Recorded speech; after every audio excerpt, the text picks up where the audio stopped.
Hey, what's up guys? This is T-Bone here. Welcome back to another episode of playing Gemstone Legends. So the last video that I made was about Nefra, and super great. Still love her. I use her in my arena fights all the time. And if you have not watched it, take a look to see how you can gear her if you do have her. What I want to do in today's video is actually talk about sort of continuation of what I did in one of my previous videos, and that is how to gear specific types of heroes. One of the videos I made was how to gear damage type heroes, and today I want to focus on support type heroes. So let's take a look. Ooh, that sugar sweet, you got what I need, sipping on the potion, all that good emotion. All right, so I'm going to do a quick background and quick tutorial for what I'm referring to when I say support. So if you go to the Heroes tab and then you hit the filter button, you go down to the classes, you'll see different type of classes. One of the videos I made is how to gear damage type heroes, and those are typically going to be your assassins, warriors, rangers, and bruisers, and quite often is also going to be mages. And the mage can fall in this category, but those are the four primary ones. Then there is also the ones that are focused on the negative stats. Warlock is definitely the one that will be it. May or may not deal damage, but for sure you can expect warlocks to grant a lot of negative stats. Like, they're all about accuracy. Mage sometimes also falls in this category. And then you have your defenders, which are going to be your guardians and wardens. These are the protectors. These are the ones that are going to take the brunt of the hits and sort of keep the tax off of your other allies. And then you have your healer and support types. This is what I refer to as your support cast. Okay, and so today we're going to talk about how to gear your support hero, and let's go ahead and hit save. And then you'll see these are all the heroes that I have, which are in this category. So they're extremely important because they will actually turn the tide of your fights, especially given some of the healing and some of the additional buffs that they can provide you. And so let's go into this in a little bit more detail now. We're going to start by looking at Scandex, and we'll look at a couple of different examples as well. But generally, when you look at support type heroes, you're going to be asking the question of, do I want this hero to have as much health as possible or as much speed as possible? And you can always sort of go in between, and depending on preference, you can certainly go for other attributes as well. But these are the two that I find to be most useful when thinking about gearing.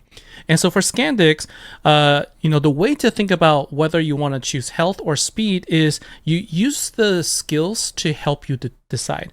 So in this case, Scandex is all about healing. He's a healer. You can also see that he's a healer type, and his passive ability talks about just dispelling some negative stats at the beginning of the turn, and also granting fortify when an ally dies. And so for the most part, this is going to be a hero that I want to survive longer, and he doesn't need to go first because he needs other heroes to get attacked, for example, in order to really boost the heroes through the healing, etc. And so he does not need to be first, and he doesn't need to have speed. So you see that his speed is actually pretty low. And then for the primary stats, you'll see I basically went with health all around. All right, and so you can see his HP is as high as I can put it at 67,000. And then you'll notice that the defense is also just at 35. Some of you may have heard of the term sort of like the 10-to-1, 12-to-1 ratio. That's something I'm going to talk about in one of the future videos about defenders. Okay, that refers to HP to defense ratio, 10-to-1 or 12-to-1.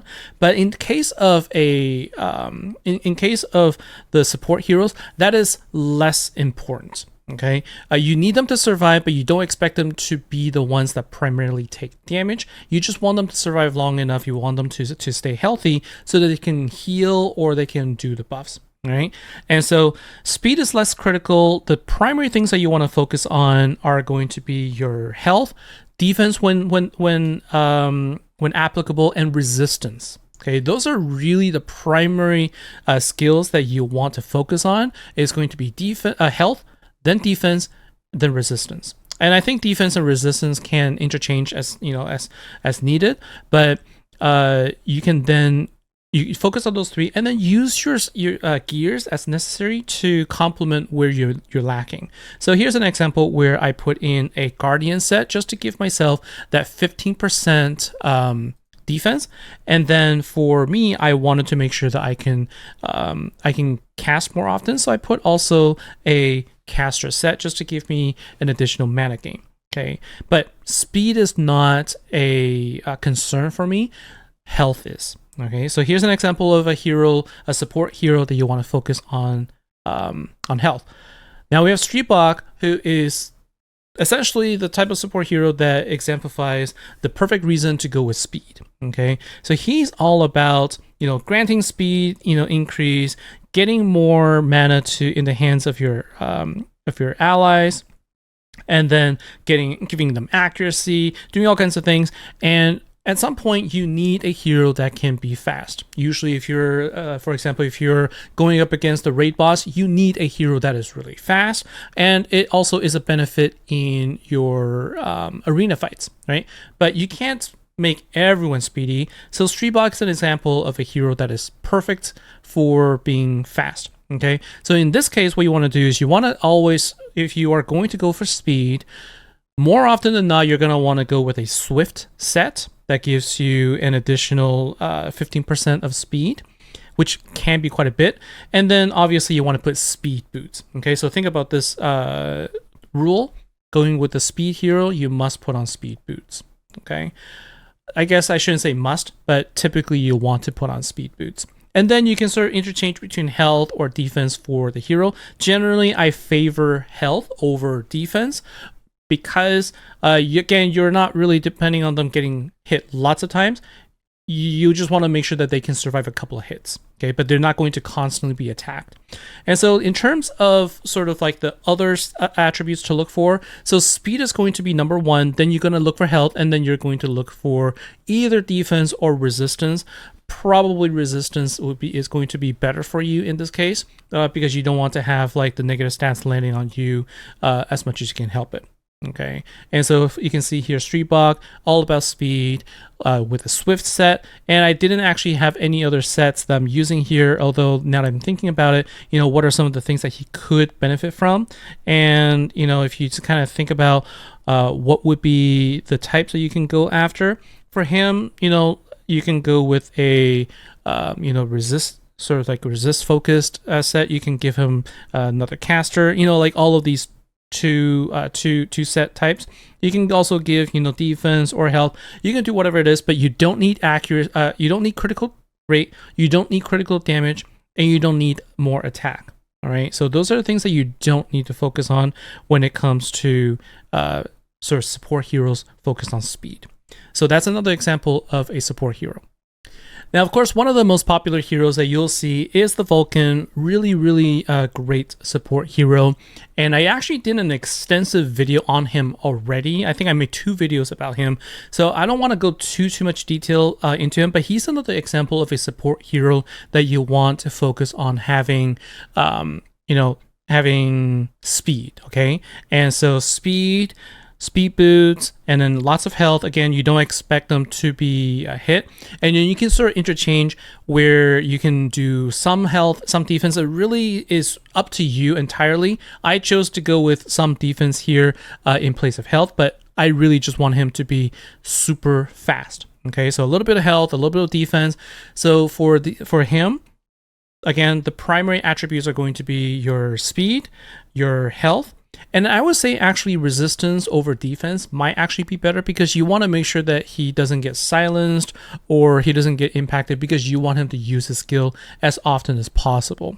Okay, so that's something to think about. But yeah, like just make sure that you focus on, for Vulcan, just go speed, a little bit of health, a little bit of defense, and some resistance, and you can't go wrong with him. In terms of the relics, which I didn't really talk about, Razak Soul is generally going to be the best bet for him, just because he can always guarantee to use the benefit of getting 10 mana to all of your allies, and then his passive ability, if you meet the condition, just means he also grants additional ones.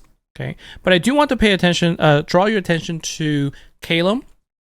There is an altar event right now where there is a blessing, and so if you do try to pull from or try to pull for a particular astral legendary, but you don't get him. But let's say you get Calum, he's actually really good. So he's listed as a support hero, but if you take a look at his ability, he has taunt and fortify, and if you look at his passive ability, he also increases his own resistance and reduces the damage. So he's all about being tanky and getting lots of hits while buffing other heroes. Okay, so that's what makes him great. And this is also why Razak's Soul is perfect for him, because he can always guarantee to give your allies 10 mana and then also reduce his own damage. But again, I'm not really going to his details per se. I'm just talking about him as a support. So this is an example where generally you want as much health as possible, right? But in this case, where if his skill means that you're going to take more hits, then you do want to make sure that you give him some defense as well. And so you can see here, I focused on 2 health and 1 defense.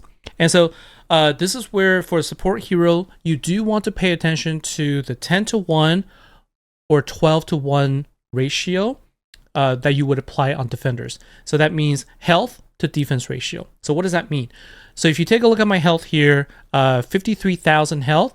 If it's 10-to-1, that means my defense should be about 10 times less of my health. And so I should be about 5,300 defense. And that's not it. I'm going with a closer to 12-to-1 ratio, which would put my defense at about, should be 4,400. Okay, so I'm just slightly below the 4,400. I'm at 4,200, but that gets me close enough to the 12-to-1 ratio, where he's not a true defender, but he's essentially a defender that can give some boost, and so you do want to make sure that you fall within that range. And so that's the primary focus. Okay, so the primary focus is you do want to make sure that you have high health and you want to have high defense. And so the third option for me then is where I use my gears to then give myself more resistance. Those are the 3 primary things, right? Health, defense, resistance. And since I don't have good resistance in my substats, I chose to go with gear to help me. So protector is going to always give you an additional 30% resistance for every 2 that you get. And so just by equipping, 4 of these, I was able to find 4 of these, that gave me additional 60% resistance. So you can see my resistance is pretty high, and you can take a look, right? No speed, no critical rate, no critical damage, and no accuracy. But good health and good defense. And I don't really use them as an attacker, so you never worry about attack. Okay. Another thing I just realized that can help you make a decision also is to take a look at the awakening and see, what are they focusing on. And so in this case, again, it's you it just has high resistance. Again, like you just want to make sure that you don't get the damage over time. You don't want to be you don't want those fire or not a burn or poison, those type of negative stats to land on you. But I think one of the best things about having high resistance is for Calum, when he's up against the vermin raid boss, oftentimes he is able to resist a skill that cancels out all of his skills. So a lot of times his taunt remains in place even though he gets hit by Vermin's skill. So that means he continues to take hits from the boss when you would expect that all of his positive stats are going to be removed, and that is thanks to his high resistance. Okay, and so that's another example of a hero that is support, but it's a little bit special case where you do want to treat him kind of like a tank. And now what I'm going to do is I'm actually going to give you an example of something that I consider to be like the wrong gearing, or just, not really taking advantage of, the benefit of your hero. Okay, so we're going to take a look at my Nefra, which, after I leveled her up and sort of initially just kind of played around with some gearing, I never went back and really fixed her up. And if you take a look at what's going on here, there's a couple things I can tell you that is wrong. Okay, so the first thing is I have really high critical damage. at 103%. But she's not a damage dealer, so I don't really need to worry about that. I should be focusing more on giving her lots of health and actually higher defense as well, if possible, because her ability is all about Soul Link, so then she's going to take damage when someone else takes damage. Right? So her ability actually forces her to take damage as well. So you want lots and lots of health, and you want some defense as well, so that you can take less damage. But my defense is low at 3,400, and my health is actually, all things considered, lower than it should be at 5,400. I really should be aiming at 60,000 or higher if possible, given sort of my sort of the range that where they're at. You take a look at their awakening, and you can see Nefra is also someone that should be speedy. So you should choose to either go speed, or you want to make sure she's really high health. One of those two. Okay. And generally for healers, I actually personally do like her to be higher health as opposed to be faster, but I have seen a lot of people gearing her fast, right? Having her go first, so then she can actually cast ability, give the soul link to other allies. But I think mostly Nefra is there to revive and to heal. Right, so if you take a look at the abilities now, so you can see I put defense in here, and I put health, and I put health, which is all fine, right? But the problem here is I didn't really pay attention to the substat. So you can see I got a lot of, I think there's something like the 14% of critical damage, and another, there's a lot where there's simply just critical damage that I don't need. I guess what I'm trying to say here is after you've set everything up, looking at your gears, looking at your primary stats, another thing you do want to take a look at is just the overall picture and where you need to balance a little bit. So here's an example where, if I had taken a look at this, what I would have said is the critical damage is way too high. Where can I take the substats and replace it with something else so I can get more health, for example? Right, and as you can see, I clearly didn't focus on speed here, so I'm not going to worry about that, but I would favor health in this case. And right now there is a free equipment day, so you can actually go and change your gear as much as you want to, and this would be the perfect opportunity to then say, let's find another gear that potentially would work in my favor so that I could make Nefra more useful, not useful, she's already very useful, but just how can I optimize her a little bit, and that's how I think about that. And so just wanted to highlight an example where I think I've shown you all the things that you should do with what I have, but there's a lot of heroes I've misgeared, I just haven't optimized, and here's a perfect example for how not to successfully gear a support type hero. Okay, so that's going to be it for me for today. Let me know what you think about the content I've created here, and if there's something that you would like to see more specifically, feel free to comment below, let me know. And I'm going to be talking about the defenders as well as warlock in future videos, so stay tuned for that. Anyway, that's going to be it from me. Thanks very much, everybody. Take care, and I will see you in the next episode. Bye now.